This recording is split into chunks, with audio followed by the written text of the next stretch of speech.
Yes, and this one has actually been reproduced a lot. And this is an interesting poem, if only, to me, for one thing, it's the only last line I have ever been given. So the last line was the first thing I had, and I've got to think, how the hell am I going to get down to this last line?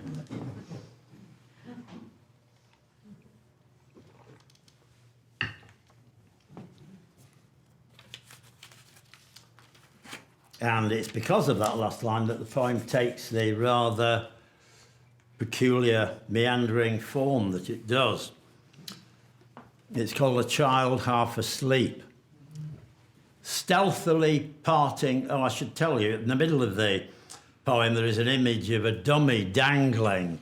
That's the British name for a pacifier, you know, and you would put a safety pin and it's on the end of a string so it can find it when it's asleep.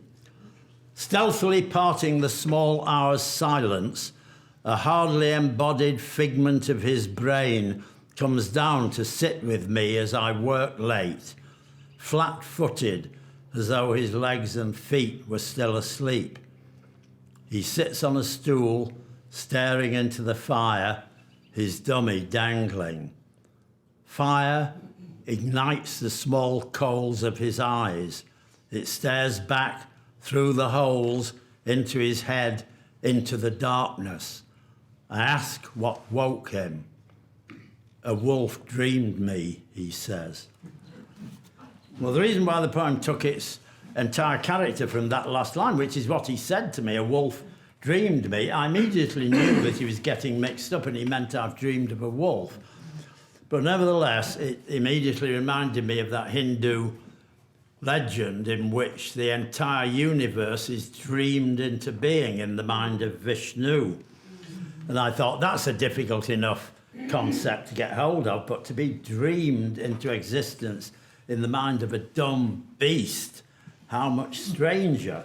So I knew that the poem was going to be about states of being and the mystery of being. That's why the child emerges, as it were, from nowhere, or I imagine the small hour's silence as being like huge, heavy curtains stealthily parting the small hour's silence. And of course, he is just a hardly embodied figment of his brain because he's just coming out of sleep. And the fire at that time, of course, again, in the past would have been a coal fire. So when I say fire ignites the small coals of his eyes, it's as if the coals in